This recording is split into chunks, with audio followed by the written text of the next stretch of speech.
So in the past, I took all these bearings apart, re-greased all of these, got them all working again the way that they should. So now what we're going to be doing is throwing it back on the bike. Make sure everything's clean so that it goes back together nicely. Everything's all cleaned up. Got the parts that we're working with right here in front of me. And what I'm going to do here is just release this strap that's holding the bike level. With that off, I'm just going to let the bike rotate towards the front until the forks hold it up. Going to start off with the linkage arm. Slide that into place. Today we're finishing up the most important part of the chassis for traction, the linkage and swing arm. If this isn't perfect, the bike won't track in the woods. I use this Bell Ray waterproof grease and cover the bolt heavily to ensure a smooth operating bearing. This particular bolt needed to be tapped in with the rubber mallet because it was at an awkward location near the foot peg and frame. Once the bolt is in the linkage, I clean the threads and remove the grease. It's important that you clean off the grease from the threads so that you get an accurate reading when you torque with the torque wrench. I then apply red Loctite to the threads of the nut. The Loctite provides protection from the linkage becoming loose. Because of the location of the linkage, it's prone to bashing rocks, which could cause the nut to knock loose. That's why it's important to use red thread lock and make sure that you torque these accordingly. All of the KTM linkage bolts have a groove which needs to be aligned with the bolt head or the nut depending on the specific bolt. This one is on the left with the nut. With that being said, here I am aligning that nut to the groove. Once I have that aligned, I'm going to go ahead and snug these up. Not fully torque them though. I'll show you what we do at the end for that. Alright, now that we got that in, this isn't torqued down, this is loose, so I can torque it when I have the bike off the stand. It's just enough to keep this nut in place. Next, what I'm going to do is throw the swing arm in.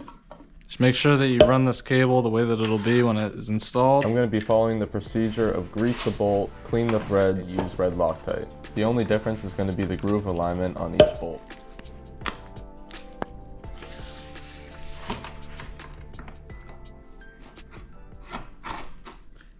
Alright, that's the swing arm dropped in. Let's run the bolt through. Swing arm bolt, we're going to do the same exact thing. We'll grease it up and run it through.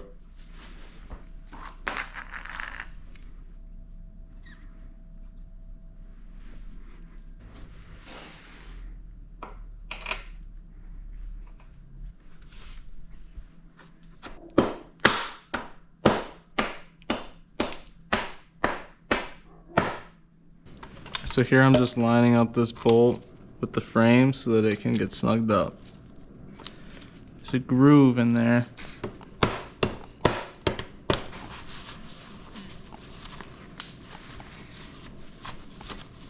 That's in and all cleaned up. I'm going to get some red thread lock on this.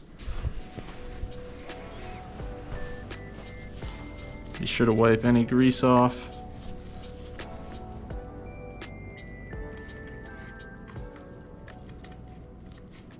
I'm going to tighten this down just so that it starts to get tight, and then I'll leave it to torque it once I get it off the stand. Now I'm going to go ahead and throw the knuckle back in. So this part just hangs right here.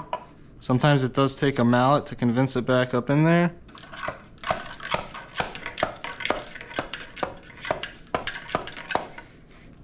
There we go, just tap it back in place.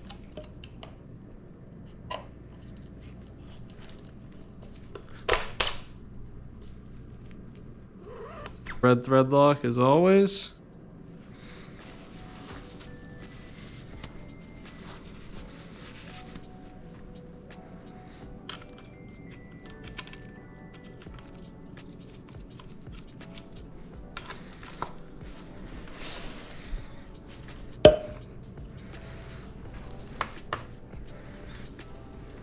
Right when it starts to get torque, I back off and we'll torque it out when we get on the ground. Next, we got the linkage arm to the knuckle. We'll grab this bolt next.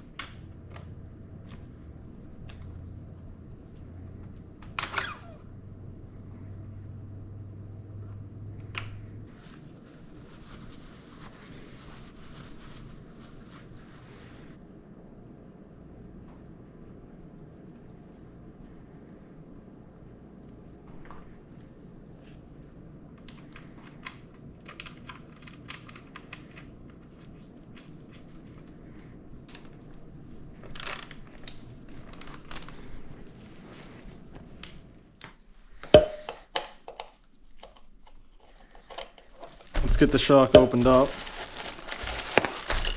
When I upgraded my forks and shock in 2025, Factory Connection set me up with a wood setup designed for my weight of 155 pounds. This came with a full reval, which helped my overall suspension performance, and they also installed a bladder kit into my shock. Real quick, I just have to remove the bolt that I threw back in the top. That'll go up top. We're going to get grease and thread lock on that as well. In order to be able to fit the shock through, I'm going to have to remove the exhaust. So let me do that real quick.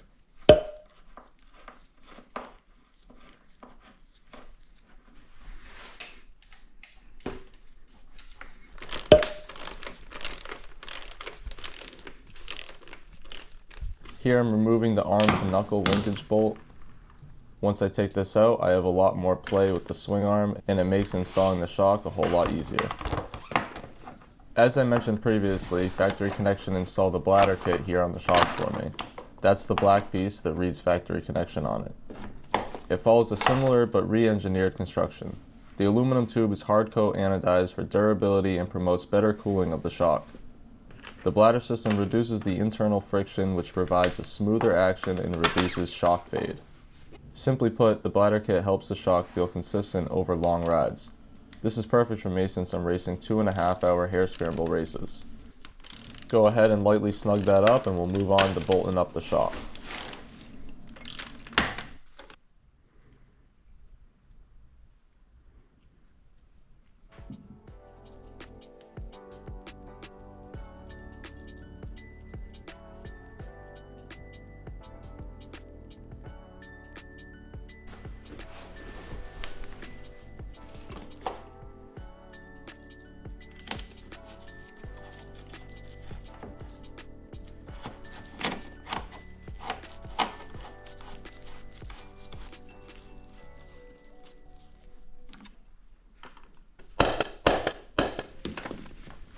Here I use the rubber mallet to align the linkage with the shock hole. Once that's aligned, I'm going to go ahead and thread this bolt on, and then we'll torque everything together. Once they're all done up loosely, I'll be lowering the bike from the stand to put weight onto the shock.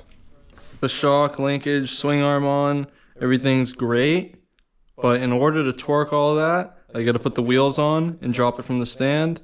And then we'll get the torque wrench out and we'll torque everything together. Torquing the linkage and swing arm with the bike off the stand ensures the correct tension of the shock under load. If the shock, linkage, and swing arm are torqued on the stand, the suspension won't feel as responsive. Alright, so we got everything threaded up. Now what we got to do is drop the bike off the stand so that I can put a torque wrench on everything and properly torque everything up. So like I said, I'm going to drop this thing down. Now starting with the bolt that runs through the swing arm, connects right here and right here. I'm going to torque that one first. Swing arm bolt torques out at 74 foot-pounds, so I'm going to get all the way up there. Then with weight on the bike, I'm going to torque this bolt. Make sure you're pushing down on the bike. Torquing the bike under load so the shock hold tension replicates how it will be while riding. Stick around for the end to see how responsive my suspension turned out after torquing everything properly. Now using this extension, I'm going to torque the bolt that goes through the swing arm and the bolt that goes through the frame. These are the two bolts that hold the linkage on. So let's do that. These bolts are set to 44.5 foot-pounds.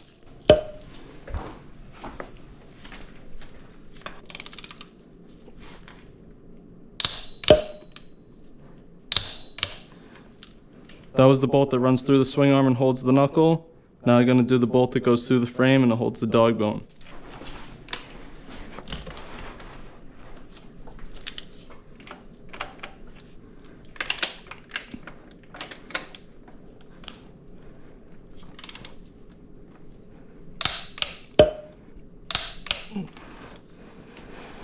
Next, I'm going to do the linkage bolt that holds the two pieces of linkage together.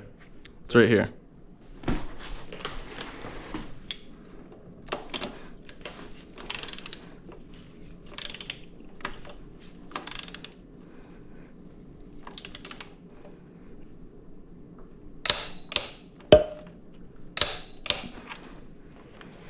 Next, we're going to do the bolt that's at the top of the shock, and we'll finish off with the one at the bottom.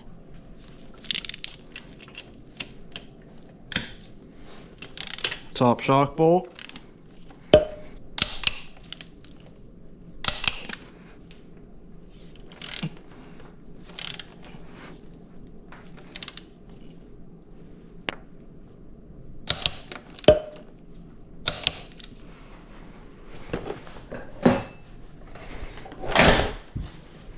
Alright, everything's all torqued up.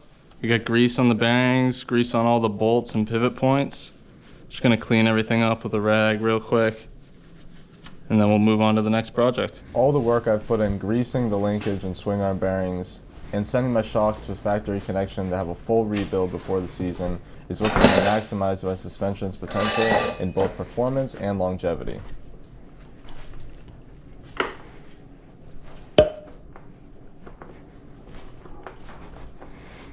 Cool. Everything feels good, so I'm gonna call that a win and we're gonna move on.